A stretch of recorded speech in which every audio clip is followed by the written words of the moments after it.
so this is very exciting that we've got Dr. Jayne Donegan here. Very exciting. Exclusive interview for Periscope. We are Vaxxed and Autism Mothers. So, okay, tell everybody what kind of a doctor you are. Okay, so I'm a GP, I'm a family doctor, and I work in the NHS in the National Health Service, and I am a private doctor as well in London. Okay, and talk to us about how you even got into the vaccine. Well, like all my colleagues, I went to medical school, and we were taught that there were all these diseases that people used to die from, that stopped dying from them because of vaccines. And at the same time, we were told that there were all these other diseases that people stopped dying from, and that was because of clean water and sewage systems and so on.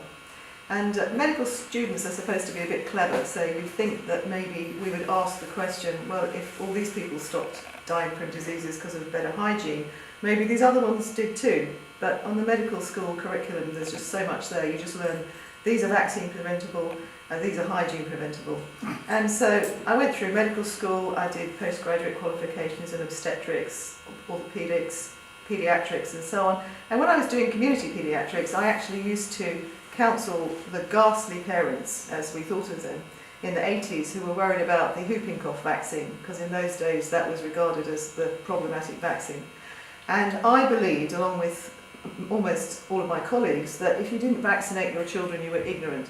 And if you weren't ignorant, then you were sociopathic, because otherwise why would you deny what we were told was a life-saving intervention from your own children and put everybody else at risk?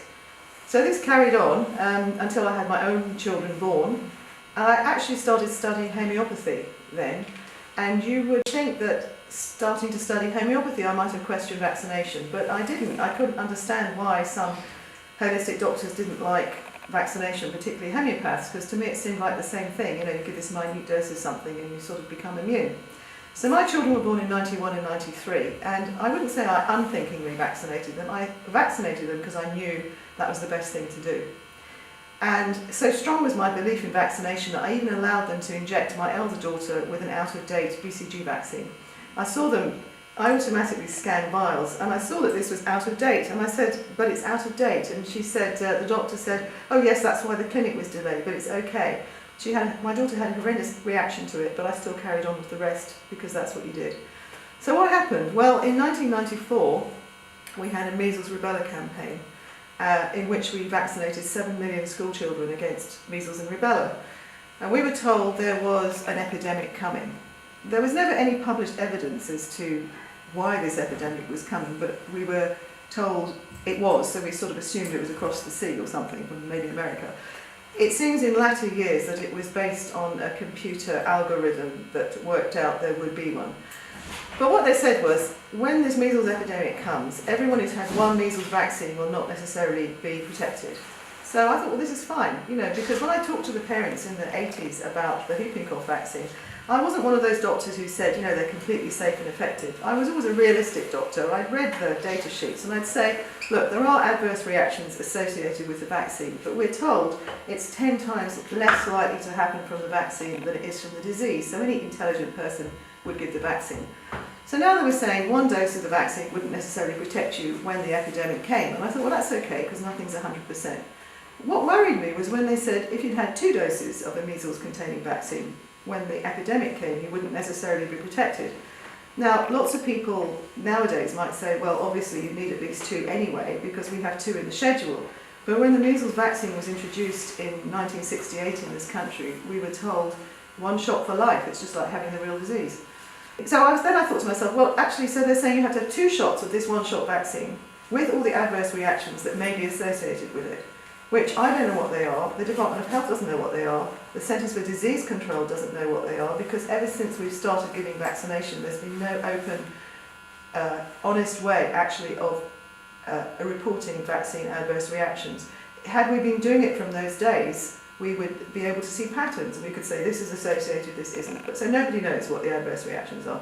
So you can have them from the vaccine, and whatever we consider the adverse reactions from the disease. So suddenly the equation didn't look so good. The other thing that worried me was they said, anyway, the best way to vaccinate is en masse, because then you break the chain of transmission. So I thought, so why do we vaccinate all these 2 and 3 and 4-month-old babies? Why don't we just wait 2 or 3 years and then vaccinate everyone who's been born or moved into the country? So I started thinking, and I can't tell you how difficult it is to start thinking something that's different from what you've always been taught. I had, because of looking into homeopathy, read books and articles that said things like, everyone stopped dying before the vaccinations were introduced. But, these were people who, they were from another country, or they weren't medically qualified. And it's very difficult when you're trying to do something that's different to what you were taught at medical school. So I went to St Mary's Hospital in London, medical school, and I had top London professors at a top London medical school, and I thought, they all told me these things stopped people dying. I need to not read these books from these people who might be homeopaths or chiropractors or naturopaths. I need to get some proper data. So I called up the Office for National Statistics and I said, hello, could you please give me the graphs of deaths from all the diseases against which we vaccinate, since the 19th century. So they said, well, we got them from the 1940s. And I said, yes, I know, I've got them from the 1940s. They're in the Green Book, the vaccination against infectious diseases book from the Department of Health. I said, no, from before that. They said, well, we've got them for smallpox and tuberculosis, but not the rest. Try the Department of Health. So I rang them up. They said the same thing, apart from they said, try the Office for National Statistics. So I thought, well, this is really ridiculous. And I rang them up again and I said, look, you must have the data. And they said, oh yeah, we have the data. It's in the books on the shelves. So I said, okay, can I come in and get the data out? They said, yes. So I went in with my, by then, 4 and 6-year-old children with, paper and pencils and crayons and stuff. And I pulled out all the Motley books from 1837 until 1899. And then thankfully there was a really expensive, user-unfriendly CD-ROM that you could take home and at least try and analyse the data there. So I did. And I started making graphs. And the graphs I made, I can't show them to you here because they're not here, but the one for whooping cough, about 99% of the people who used to die from whooping cough had stopped dying before the vaccine was introduced. And it's similar for measles. And if you look at under 15-year-olds, which I haven't done on my graphs, but I used the data from Professor Thomas McEwen, who was a emeritus professor of social medicine at Birmingham and a former chairman of health research strategy committees for the World Health Organization. So he wasn't a sort of holistic alternative practitioner. You can see that the rates for under 15-year-olds plummeted. So I started asking big questions. Now, originally, I was never worried about adverse reactions. What I was terrified about was my children are going to die. If the vaccines don't protect them, they're going to die. And one of the things I say to people is if you go and talk to your GP or health visitor or your practice nurse and you come away feeling scared, that's because that is how they are feeling about your vaccination choices. And people would say things like, well, all you need is health. And I used to say, health? No, I want something real. I want a homeopathic vaccine or a naturopathic vaccine or a chiropractic vaccine. That's how scared I was. I realised many years later that what you need is health. So that's why I started questioning vaccination, which is, with all the research I've done, has probably made my views on vaccination, I would say, probably about 180 degrees different from what they were. Because of my research, I was approached by 2 mothers who had been taken to court by the absent fathers of their children who weren't vaccinated, and the fathers wanted an order to be made for forced vaccination. They had been told by the Legal Aid Board that they wouldn't pay for an expert for them because there would be no expert that would support or give information about their views. And the judge, to give him his credit, said no, they had to have an expert, go and find one and then pay for it. So the Legal Aid Board wanted a doctor. So they found doctors not in the UK, but the Legal Aid Board wanted a UK doctor. So they found people in the UK who weren't doctors, but they wouldn't have them. So they found me. Now, I am an expert in vaccination, but I'm not an expert at being examined by a hostile barrister, so that was a different kettle of fish altogether. But when I first took on the case, and I looked at it, I looked at the reports by the other 2 experts, one for the fathers and one for the children, because they were below the age of 16. And basically, they were just a few pages long saying, the diseases kill you, the vaccines are safe and effective, they need all of them, and no references. So I thought, how can I make a judge sort of realise that to have an idea of not vaccinating your children is not an unreasonable thing to do? So I thought, I know what I do, I need to tell a story, because that's what human beings understand. So I told the story of each disease against which we vaccinate, what the disease is, what it does, how you treat it, what was happening to the disease before the vaccines were introduced, what was happening after the vaccines were introduced, what the manufacturers say are the adverse reactions, because there are adverse reactions. The manufacturers note them on the summary of product characteristics, so that when they happen they can say, well, you knew, because that's where they are. And also what I thought would be the chances of a child who was fairly healthy at doing if they came in contact with that disease organism. So I did that, and I fully referenced it, and we went to court, and as I said, I wasn't an expert at being examined by a hostile barrister. Even simple things like, I didn't know if they said, say yes or no, that I could say, no, it's not possible to say that. Anyway, so at the end of their case, the mothers lost. The judge in the case actually, he praised my, what he called sometimes disarming honesty. I don't know what he meant by that, because what else would you be apart from honest? So anyway, the case went to appeal, and the appeal judges called my evidence junk science. So on the basis of that, which the mothers also lost, the General Medical Council that licenses UK doctors accused me of serious professional misconduct. Nobody ever complained. In fact, the name of the complainant was newspaper clipping. And thankfully I pay my defence premiums. So I went to my defence organisation, and they thought I was a bit batty, you know, because who wouldn't be batty if they were saying that there was a case for not vaccinating. And it must be said that my case was not actually not vaccinating. My case was, there are other ways of achieving health than vaccination. It's not mandatory in this country. There's no good recording of efficacy, how well they work, and adverse reactions, the bad things that come with them. So the main opinion was that in a case where two parents have differing views and they're separated, then the person with day-to-day care should make that decision, whichever one it is, whether it was to vaccinate or not vaccinate.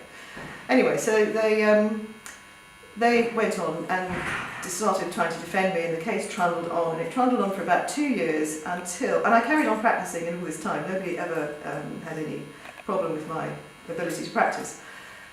Then they saw the expert evidence from the General Medical Council's expert called Dr. David Ellerman, who was a consultant at Great Ormond Street Hospital in London, the premier children's tertiary hospital in the UK.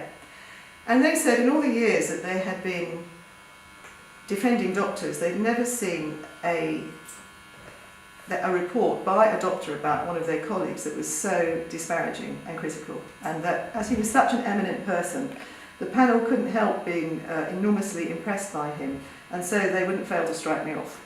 So, however, they made a deal with the GMC, which was that if I agreed to all the charges, which I actually find, I normally when I'm giving a lecture, I have them in front of me. I think it's something Freudian, I can never quite remember what they are, but it was to do with quoting selectively, giving misleading impressions of the evidence on efficacy, how well they work, and adverse reactions. But the worst criticism was that I had allowed my deeply held views on immunisation to override my duty to the court and the litigants to provide an independent, objective report. And therefore I was guilty of serious professional misconduct, and therefore I should be struck off. So I can't tell you how terrible it is, except I can, as a parent of a person who has had their symptoms associated with the MMR vaccine and having to bring them up. But I can't tell you, from another point of view in life, how terrible it is having something like this hanging over you. It disrupts you, your life, your health, your family, all those hours and hours and hours going through reams of papers, trying to write these things, staying up all night, being sleep deprived. It's just horrendous. So it's actually very attractive for somebody to say we've made a deal. But even in that state, I said to them, look, I've already told you, always told you that my reputation is more important to me than my registration, because what's the point of being registered as a practicing doctor if they think you're that bonkers person who doesn't know what she's talking about? So I said I'd like a second opinion. So by now it was 2006, and 6 weeks before my case in December 2006, my whole legal team withdrew, and they left me with no lawyer and no barrister and nobody. In fact, they said to me, well, if instead of wanting to get on with your life, you want to stand on the table and bang your drum, that's up to you. So, I managed to find a lawyer called Mr. Clifford Miller, who is not a medical defence lawyer, he's a patents lawyer, but he's a bit like the eagle from high up who sees the detail right down there on the ground that nobody else can see. And then thankfully my medical defence organisation agreed to pay for him. So he managed to get my case adjourned. He managed to get a QC called Ian Stern to take up my case, and it got moved to first of all June and then August 2007. If people wonder why sometimes people don't say anything about any type of medical practice they're worried about, I should say to you that at the time I was home educating my 2 children. I'm a single parent. they were going through GCSEs, and I had to actually get a letter from the local authority to move the June date to say I'd been in abdication of my duty as an educator to not be there while they were doing their GCSEs. They were saying, oh, well, they've done all the revision. They can just do the exams while you're not there. The other thing is the GMC is based in London. I lived in London, but they have offices in Manchester. So they moved me to Manchester for 3 weeks to have the case heard. Why would they do that? Why would they do that? I just know it made it a lot more difficult for me. Okay. I know also that if somebody took out the wrong kidney and somebody died, they'd hear their case in 2 or 3 days or maybe a week. But because I said that it's really the parent with care who ought to make the decision about something like vaccination, given that it's not mandatory, etc., they had me up there for three weeks. Anyway, so to cut a long story short, which is already quite a long story, at the end of the 3 weeks, and I still can't quite believe it, the panel, may God bless them, found that I hadn't failed to be independent, objective and unbiased in the testimony I gave the court. They said I had made some mistakes, but in the context of 4 experts, hundreds of scientific papers, I made fewer mistakes than everybody else, and everything I said was based on refereed medical journals.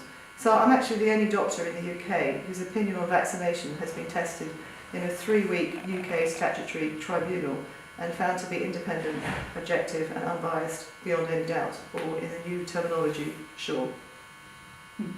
So, long and short, you did not lose your licence? No, I still practice. They call it practising because we don't really know what we're doing. Do they try and keep you quiet though? You don't really get much press, or not? Well, I got a lot of press when I first got accused.